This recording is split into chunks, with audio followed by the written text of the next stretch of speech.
Hello guys, alam niyo po ba na ikwekento lang muna po ako dito kasi po may may rapist daw po dito sa bahay namin. Alam niyo na po, ang dami na pong kagabi. Kaya ayun, pinagtatamaan, gano'n. Para lang siyang walang peke. Habang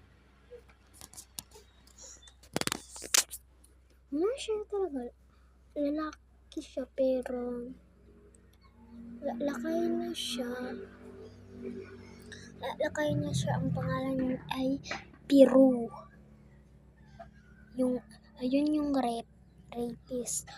Kung ganon lang, pwede ka lang mag-reveal pero ayaw niya.